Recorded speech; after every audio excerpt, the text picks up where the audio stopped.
সম্পাদক আব্দুল আহমদ শুভর নেতৃত্বে আজকের এই মানববন্ধন এবং প্রতিবাদ সমাবেশ আমরা তার তীব্র নিন্দা আজকের অনুষ্ঠানে মুক্তিযুদ্ধ এবং বিভিন্ন ইউনিটের যারা সবাইকে ধন্যবাদ জানিয়ে আমি আমার বক্তব্য শেষ করছি। জয় বাংলা, জয় বঙ্গবন্ধু। এ পর্যায়ে বক্তব্য প্রদান করেন বাংলাদেশের নামে তারা বিদেশে বসে একের পর এক গুজব সামাজিক যোগাযোগ মাধ্যমে গুজব ছড়াচ্ছে। আমরা তার তীব্র নিন্দা এবং প্রতিবাদ জানাচ্ছি। অবিলম্বে আমরা স্পষ্টভাবে বলতে চাই, যারা নিরাপদ বাংলাদেশ চায় তারা বাংলাদেশকে কি পাকিস্তানশীল দেশের দিকে পৌঁছাচ্ছে।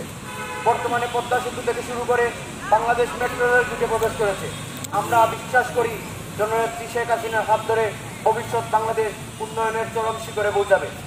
আমরা বিশ্বাস করি জননেত্রী শেখ হাসিনার হাত যারা উপস্থিত থাকবে আমি তাদেরকে পূজনীয় শুভেচ্ছা এবং অভিনন্দন জানিয়ে মানববন্ধন এখানেই সমাপ্ত ঘোষণা করছি। জয় বাংলা, জয় বঙ্গবন্ধু। খুদা হাফেজ, আসসালামু আলাইকুম। বাংলাদেশ ছাত্রলীগের শেষ কর্মী অবধি এই পৃথিবীতে বেঁচে থাকা পর্যন্ত তাদের সেই চক্রান্ত কোনোদিনও সফল হবে না। আজকের এই প্রতিবাদ সমাবেশ থেকে স্পষ্টভাবে জানিয়ে চাই, বাংলাদেশ এখন মেট্রো রেল বাংলাদেশ, বাংলাদেশ এখন পদ্মা সেতু বাংলাদেশ, স্বনির্ভর বাংলাদেশ, সমৃদ্ধ বাংলার উপকার জননেত্রী শেখ হাসিনা সেই বাংলাদেশকে চাপিয়ে রাখার সামর্থ্য কারো নেই। ধন্যবাদ সবাইকে। আবার শুভেচ্ছা জানিয়ে আমি আমার বক্তব্য শেষ করছি।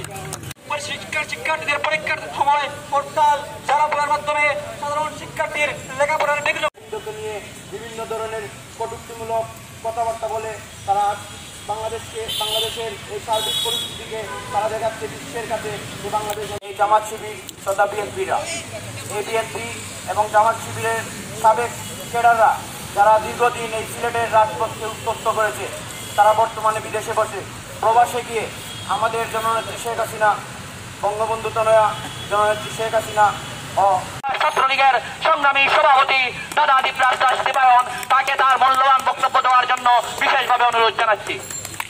দিবায়ন উপস্থিত রয়েছেন নর্থ ইস্ট বিশ্ববিদ্যালয় ছাত্রলীগের বিপ্লবী সাধারণ সম্পাদক মেহের কাজী ইমন সহ সিলেট জেলা ছাত্রলীগ নেতা আফজল হোসেন শুভ সহ বিভিন্ন বিশ্ববিদ্যালয় এবং বিভিন্ন ইউনিটের ছাত্রলীগের বিভিন্ন নেতৃবৃন্দ। সর্বপ্রথমেই এই মানববন্ধন থেকে স্পষ্টভাবে জানিয়ে দিতে চাই, যারা নিরাপদ বাংলাদেশ চাই নামক